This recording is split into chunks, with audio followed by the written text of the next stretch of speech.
The war had ended years ago, but for Lyra 10, the scars had not.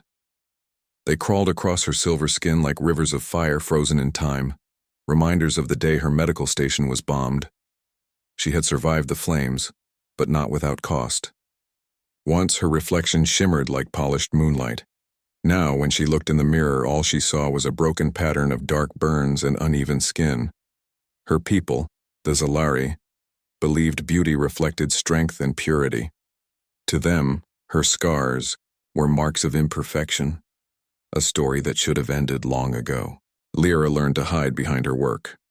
She became the chief medic at a lonely outpost near the edge of Andromeda space. Every day, she tended to wounded soldiers, traders, and travelers, anyone who came limping through the station's cold metal halls. Her hands never trembled and her voice was always calm. But inside, she was hollow. She had stopped laughing years ago. She had stopped hoping.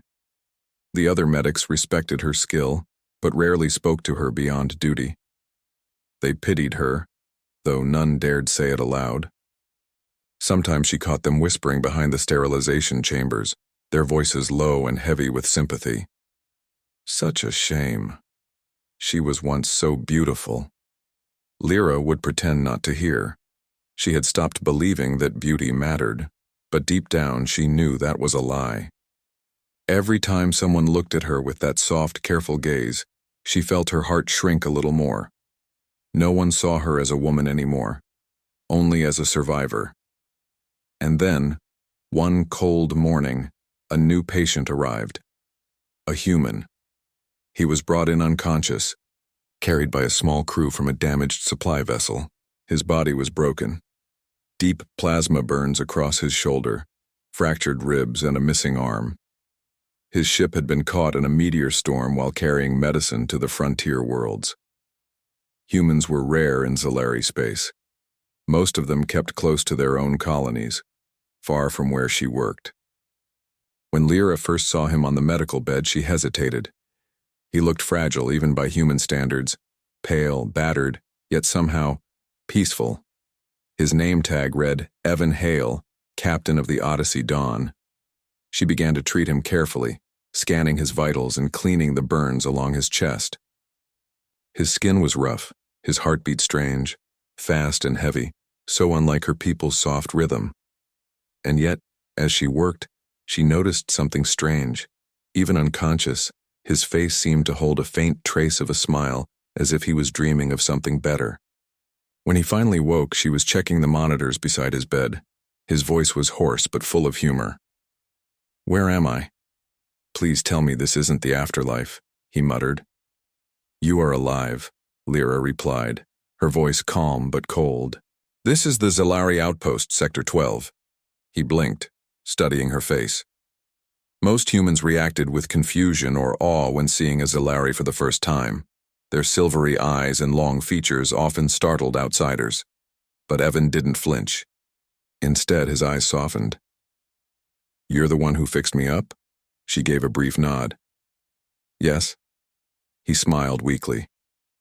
"Guess we're both a little broken, huh?" He lifted his right sleeve, showing the place where his arm used to be. Lyra froze for a moment. No one ever joked about their wounds, not among her people. Scars were things to hide, not to laugh about. "You speak lightly of your loss," she said quietly. He chuckled softly, even through the pain. "If I don't laugh about it, I'll probably cry. Laughter's cheaper." Something stirred in her chest, confusion mixed with curiosity. She had never met a creature who carried pain with such ease. Humans were known to be emotional, unpredictable, and messy. But this one seemed different. There was a quiet strength in his eyes, something that didn't come from muscle or metals. She finished tending to him in silence, though her mind refused to stay still. As she turned to leave, his voice stopped her again. "Hey, thank you." Lyra turned slightly surprised. "For what?" "For saving me. For not giving up." Her throat tightened, but she said nothing. She simply walked out of the room and stood in the corridor, her hands trembling slightly. The sound of his voice lingered in her mind, warm, human, and strangely comforting. She had treated thousands of patients before, but something about this one felt different. Maybe it was his smile. Maybe it was the way he looked at her scars without looking through them. For the first time in many cycles, she found herself wondering about someone else, about who he was, what kind of life he lived, and why his presence made the emptiness inside her chest feel a little smaller. And somewhere deep inside, a spark she thought had died began to flicker again. Evan's recovery was slow, but his spirit seemed to heal faster than his body. Every morning when Lyra entered the medical chamber, she found him awake, smiling, and already talking to the maintenance drone that cleaned the floors. It was strange. No patient had ever spoken so much. Humans were supposed to be quiet when injured, resting or sleeping. But not this one. He greeted her every time with a grin. "Good morning, Doc. Did you miss me?" He'd tease, his voice playful, even when pain flashed in his eyes. Lyra would simply respond, "I do not miss my patients, Captain Hale. I treat them." He'd laugh softly. Sure. You treat them with that icy tone and that careful touch. Feels like home already." Lyra didn't know how to respond to his words. He spoke in a way she wasn't used to, casual, open, without walls. Zalari conversations were polite and distant, carefully measured like the flow of a calm river. But Evan's words came like the ocean, warm, unpredictable, full of life. When she cleaned the burns on his chest, he never looked away. He winced, but instead of silence, he'd joke through the pain. "That gel stings worse than losing my ship's coffee maker," he'd say, making her blink in confusion. "Coffee maker?" she asked once, tilting her head. He smiled, his one arm gesturing as he explained. "It's a human drink. Strong, bitter, keeps you awake when the universe decides to fall apart." She found herself almost smiling. His words made her imagine a strange little planet full of people who fought sleep with bitter drinks and laughter. Days turned into weeks. Evan's burns began to fade. His strength slowly returned, and Lyra started to notice something unexpected. She began to wait for his words. When she heard his voice echo through the halls, something inside her lifted. One evening, while adjusting the medical scanner, Evan caught her looking at the scar that ran from her temple to her neck. She quickly turned away, but his voice stopped her. "You don't have to hide it," he said softly. Her hand froze mid-air. "It is not proper for others to see my disfigurement." He looked at her, his expression calm without pity. "Disfigurement? No, that's a story, a damn brave one." She turned to face him, confusion in her silver eyes. "A story?" He nodded. "Yeah. Scars mean you survived something that tried to end you. On Earth, we call that beautiful in a different way." Lyra didn't know what to say. For years, her scars had been a reminder of failure, something that made her less in the eyes of her people. But the way he said it, like it was something to be proud of, left her breathless. "You speak strange words, human," she murmured. He smiled again. "Maybe. But strange doesn't mean wrong." That night, when she returned to her quarters, she couldn't stop thinking about his voice, his laughter, his words. She looked at herself in the mirror for the first time in months. The scars were still there, dark, uneven lines across silver skin, but somehow they felt softer, less cruel. She traced one with her fingers and whispered to her reflection, "Beautiful in a different way." The phrase sounded strange but comforting. The next morning, when she entered the med bay, Evan was sitting upright, humming a slow tune. "Music," he explained when she asked. "It helps the pain go somewhere else for a while." "Humans use sound to heal?" she asked curiously. He chuckled. "We use anything we can. Music, jokes, stories, hugs, coffee, whatever keeps the darkness away." She tilted her head. "And does it work?" He looked at her, his blue eyes soft. "It does when someone listens." For the first time in many cycles, Lyra stayed a little longer after her shift ended. They talked about Earth and Zalara, about skies and oceans, about things they had both lost. Evan told her about his crew, how they laughed even in danger, how they shared stories to forget fear. Lyra told him about her home before the war, about how the twin moons used to light the healing gardens where she once studied. When he smiled and said, "I'd like to see those moons one day," something in her heart trembled. That night she couldn't sleep. She thought about him, the strange human who carried his wounds like medals, who looked at her scars without disgust, who spoke to her like she was more than her broken skin. And as she lay beneath the cold glow of the station lights, Lyra realized something she hadn't felt in years. Hope. Not for herself, not yet, but for the idea that maybe, just maybe, someone could see her not as damaged, but as alive. Time passed softly aboard the Zalari outpost. The stars beyond the window burned with quiet light, and the hum of machines filled the empty corridors. For Lyra 10, life had always been a circle of duty.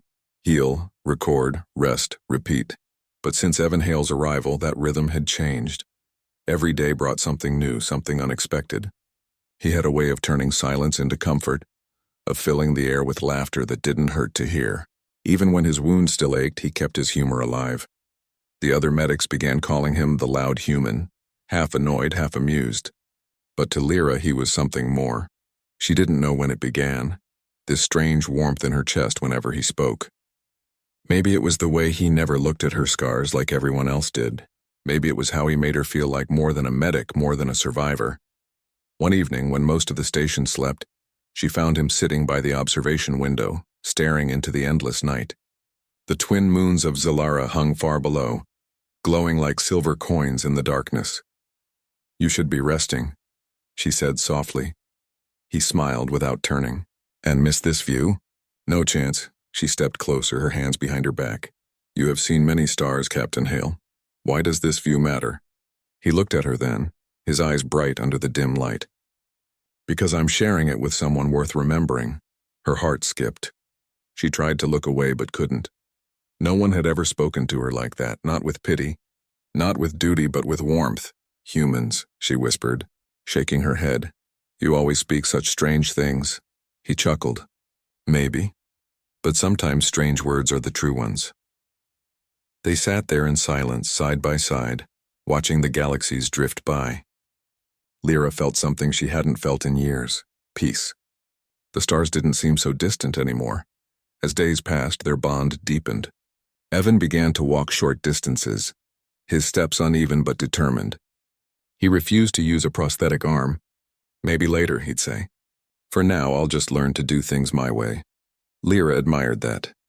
She had met warriors who cried over smaller wounds, yet this human faced his loss with a grin. One afternoon, while changing the dressings on his shoulder, Evan said quietly, "You know, I think scars tell stories." Lyra blinked, her hands pausing mid-motion. "Stories?" He nodded. "Yeah. Every scar means something tried to stop you and failed."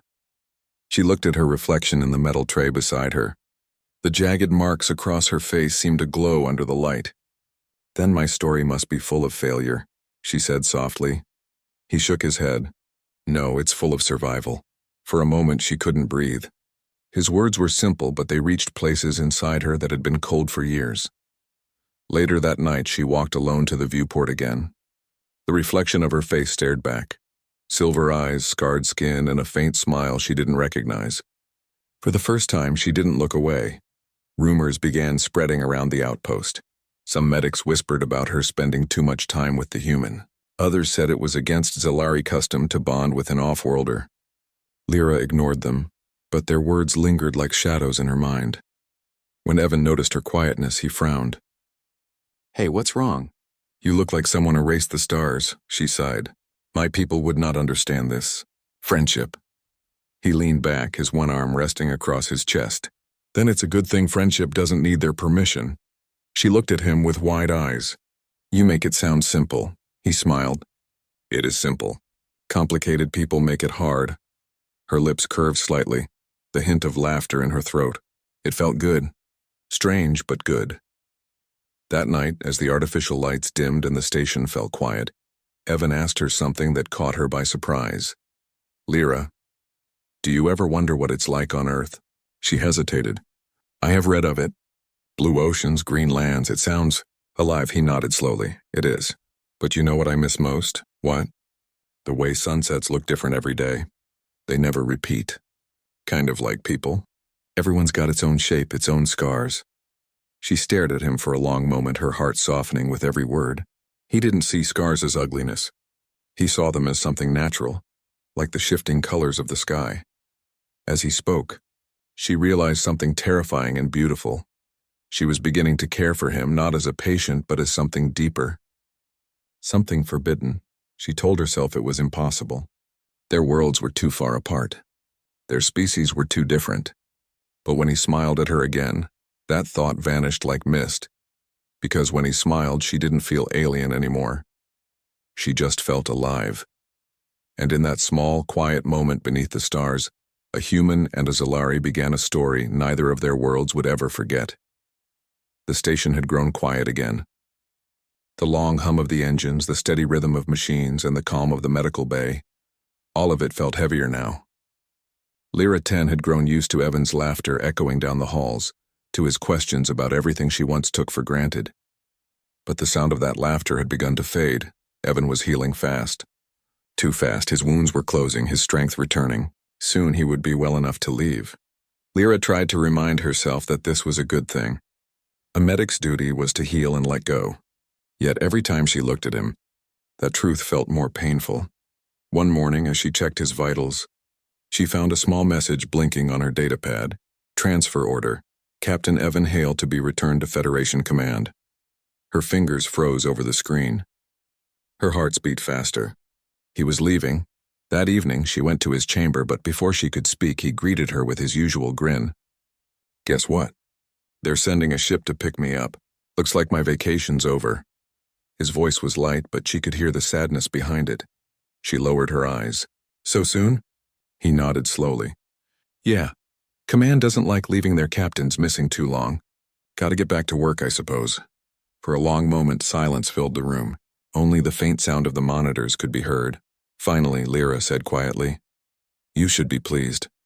Your body is healed. You will return to your people. He smiled softly. And leave behind the best medic in the galaxy? That doesn't sound too pleasing. Her lips parted slightly, but no words came out.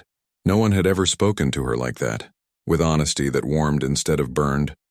She looked away, her voice trembling. Humans speak strange words again. He laughed gently. Maybe that's because we feel strange things. The next day, she avoided him. She buried herself in her duties, helping other patients, cleaning instruments, and pretending the thought of his leaving didn't hurt. But inside, her heart felt heavy. That evening, she found herself walking toward the hangar without realizing why. The ship that would take him home was already docking. Through the glass panel, she saw him packing his few belongings, a worn jacket, a datapad, a small photo of his old crew. She hesitated at the doorway, unsure if she should speak. He noticed her reflection on the glass and turned around. Hey, he said softly. Didn't think you'd come. Lyra tried to steady her voice. I came to say, farewell. He smiled, though it didn't reach his eyes. You're not very good at goodbyes, are you? Her throat tightened. It is not easy to say goodbye to someone who brought light into dark places. For a moment, neither of them spoke. The distance between them felt wider than space itself. Then, slowly, Evan reached out his hand. His fingers brushed the side of her face, tracing the edge of her scars. She flinched at first out of habit, but he didn't pull away. His touch was gentle, warm, steady. If these were mine, he whispered, I'd wear them like medals. Her breath caught. No one had ever touched her scars before. No one had dared. Why do you say such things? She asked, her voice breaking. Because they're true, he said softly. Because you survived what others couldn't. Because you're more human than most humans I've met. Her silver eyes shimmered with tears. She didn't know she could still cry. You will forget me when you return, she whispered. He shook his head. I couldn't forget you if I tried. The docking lights began to flash. The ship was ready. Evan took a deep breath. Looks like it's time. Lyra stepped back, her chest aching. Be safe, Captain Hale. He smiled one last time. Only if you promise to keep saving lost souls like me. She gave a small nod. I will try. He turned toward the airlock and she watched him walk away, his figure slowly fading into the bright light of the hangar. When the door closed behind him, the sound echoed through her chest like thunder. She stood there for a long time, staring at the empty doorway. Her reflection in the glass looked lonelier than ever. For the first time in years, she allowed herself to cry, not for pain, not for war, but for something she never thought she would feel again. Love, the kind that didn't care about species, scars, or distance. The kind that burned quietly, beautifully, even in the coldest corners of space. And as the ship disappeared into the dark sky, Lyra whispered softly to herself, "Goodbye, strange human. And thank you for seeing me." Days turned into weeks after Evan's departure. The outpost returned to its usual rhythm, machines humming, footsteps echoing through metallic corridors, and the steady beeping of medical monitors. But for Lyra 10, everything felt empty. Every morning, she still walked into the med bay expecting to hear his voice. Every time the door slid open, her heart jumped, only to find silence waiting for her. The station felt colder without his laughter, without his warmth. She told herself it was foolish. He was just another patient, another life she had healed. But her heart refused to listen. She had grown used to his presence, the way he smiled at her scars without flinching, the way he filled the lonely spaces between her thoughts. Now that he was gone, the silence pressed on her chest like a weight. The other medics noticed the change. They said she worked harder now, almost trying to bury herself in duty. But Lyra knew the truth. She wasn't healing anyone. She was trying to heal herself. One quiet evening, as she organized the medicine shelves, a faint alarm sounded from the communications room. She hurried there, expecting a standard transmission from a nearby freighter, but the message flashing on the screen froze her in place. Federation ship Odyssey Dawn, missing in action. Her heart stopped. Her hand shook as she read the report again. The Odyssey Dawn, Evan's ship, had been attacked while crossing a hostile zone near the Zolari border. The last transmission was cut off mid-sentence. No confirmed survivors. For a long moment she couldn't breathe. The world seemed to fade, the walls, the lights, the sound. All that remained was that message, glowing coldly on the screen. She whispered his name under her breath. "Evan." The tears came slowly at first, then like a storm she couldn't stop. She sank to the floor, her arms wrapping around herself. It felt like something inside her had shattered into 1,000 pieces. She had seen death before. She had lost friends, patients, comrades, but this pain was different. It was personal. It reached into the deepest part of her, the place she had never let anyone touch. He had promised her hope. He had promised to come back. And now all that remained of him was a report and silence. For days she moved like a shadow through the station. Her colleagues spoke softly around her, afraid to break what little strength she had left. She barely ate, barely slept. Every night she stood by the observation window looking out into the stars. She imagined his ship out there, drifting in the cold darkness. She imagined his voice still laughing somewhere, refusing to fade. In the stillness she whispered to the stars, "You said humans never give up. You said laughter keeps the darkness away. So where are you now, Evan Hale?" But the stars gave no answer. Only silence. Weeks turned into months. The Federation eventually declared the Odyssey Dawn destroyed. They sent a brief notice of loss, nothing more. A name on a list. A life among thousands gone in the endless war of the stars. But to Lyra, it wasn't just a name. It was a voice, a smile, a strange human who had seen beauty in her scars. She began visiting the medbay's recovery room each night, the same room where he once lay. It was empty now, but she would sit by the bed and close her eyes, remembering the sound of his laughter. She would whisper to the empty air, "I should have told you. I should have said what you meant to me." Her hands would rest over her heart, feeling its faint rhythm. She had healed countless bodies, but she did not know how to heal a heart that was breaking. One night, as the twin moons rose over the station, Lyra went outside to the upper deck, where the wind from the atmosphere brushed against the metal rails. The stars stretched endlessly above her like scattered dreams. She closed her eyes and whispered softly, "You taught me to see my scars as strength. But without you, they only feel like wounds again." A single tear rolled down her cheek, shining in the moonlight. In that moment, she understood something painful and true. Humans were fragile. Their lives burned bright but too quickly. And yet in their short existence, they left marks deeper than time. Evan Hale had left his mark on her soul, on her silence, on her scars, and even though he was gone, she realized he had changed her forever. For the first time in her life, she wished she could pray to any god, any force that might be listening to bring him back, but all that answered her was the wind and the cold whisper of the stars. Lyra 10 had long stopped hoping. Months had passed since the news of Evan's ship being destroyed. The Odyssey Dawn had vanished into the void, leaving nothing behind but memories. Yet somehow, she still found herself glancing at the stars every night, as if her eyes were searching for something her heart refused to let go of. The war reports came and went. Life on the outpost continued, but inside her the light had dimmed. The laughter that once filled her heart was now only an echo. That evening she sat in the med bay alone. The lights were dim, and the hum of machines surrounded her like a quiet song. She was staring at a small metal charm resting in her hand, Evan's broken wrist communicator, the one he'd left behind when he was discharged. She had kept it ever since, polishing it every few days like a fragile memory that refused to fade. She ran her thumb over the faint letters engraved on it. E. Hale, never yield, never yield. She whispered softly. The words tasted bittersweet on her tongue. You didn't, did you? Then the door slid open behind her. Dr. Lyra 10, called a young technician breathlessly. A transport ship just entered orbit. Federation markings, but it's not listed in any registry. They say there's a survivor on board requesting medical attention. Lyra frowned. A survivor? Yes, ma'am. They said he's human. Her hands froze. For a second, her heart forgot to beat. No, it couldn't be. It shouldn't be. Humans didn't just come back from the dead. Still, something deep inside her whispered, go. She didn't even remember how she reached the docking bay. The corridors blurred as her feet carried her faster and faster. Her hearts were pounding so loud she could barely hear the rest of the world.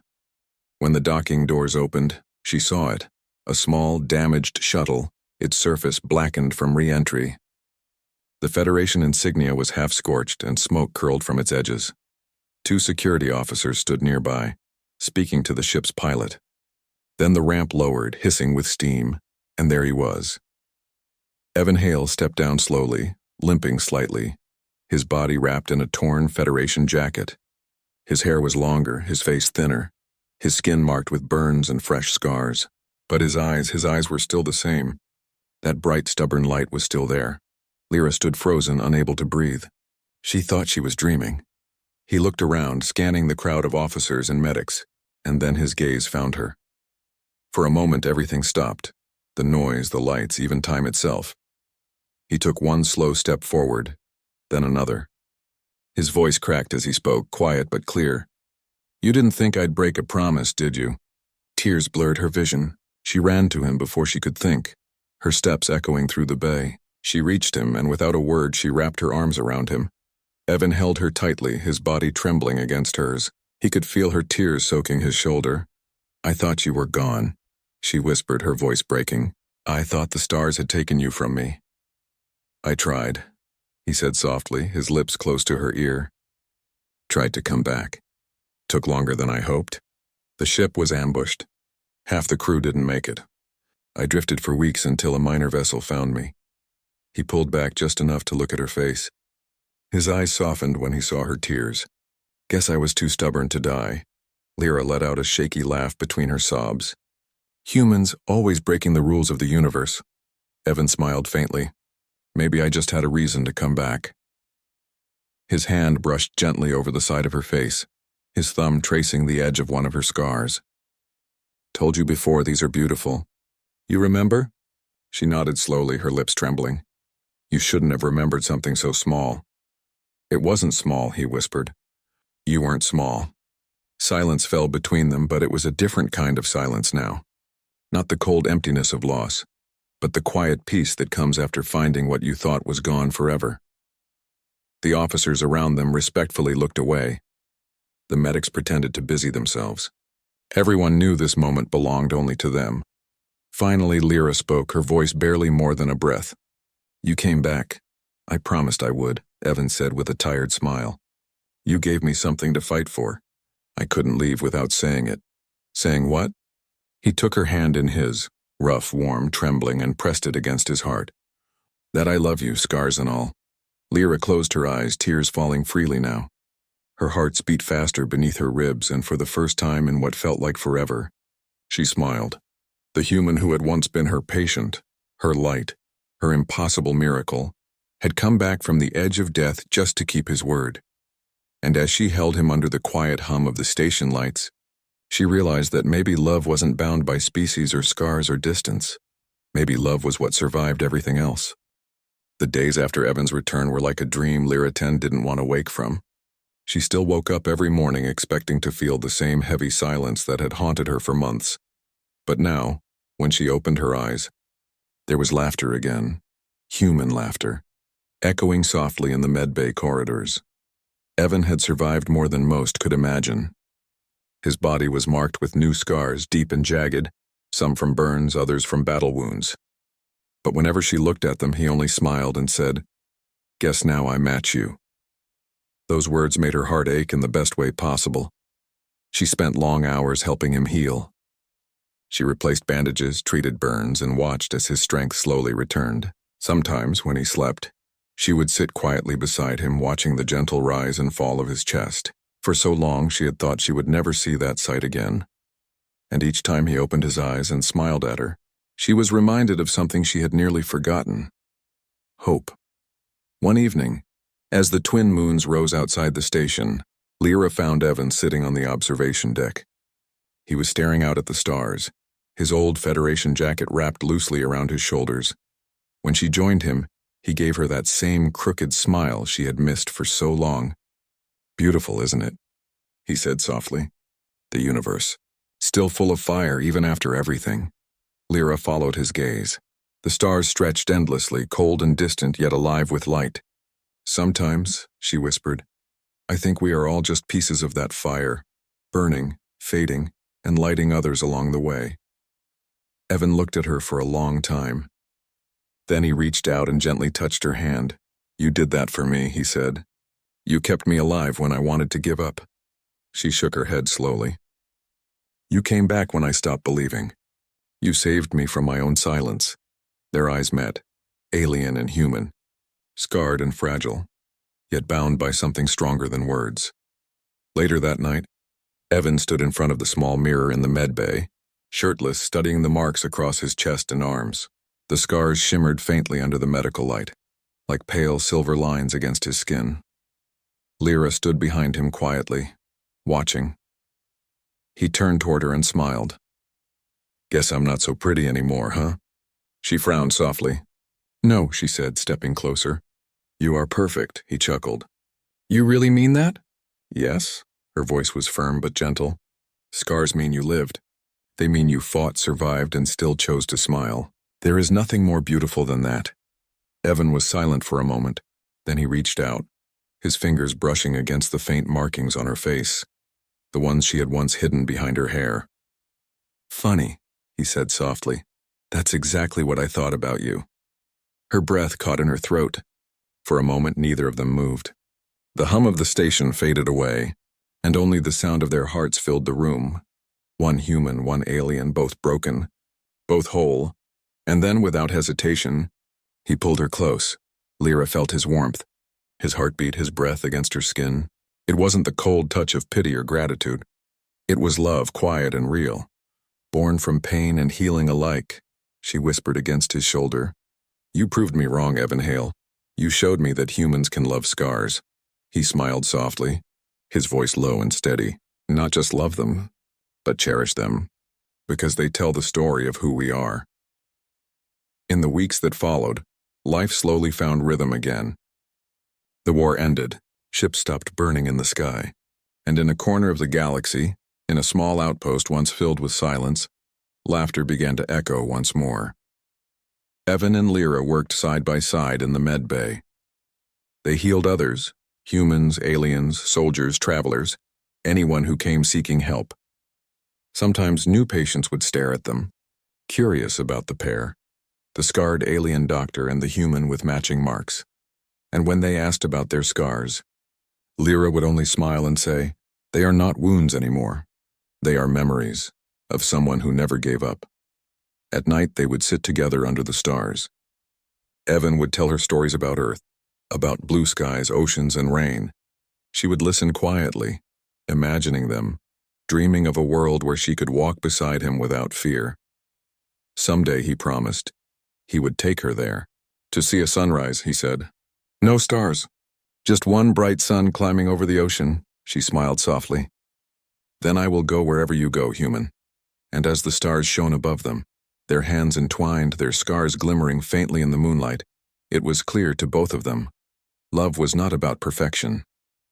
It was about survival, about choosing to see beauty where others saw pain, about finding warmth in the coldest corners of the universe. And for Lyra 10, the woman who once believed no human could ever love her scars, and that truth was now written forever across her heart, because Evan Hale had proved her wrong. And in doing so, he had given her something stronger than hope. He had given her a reason to live.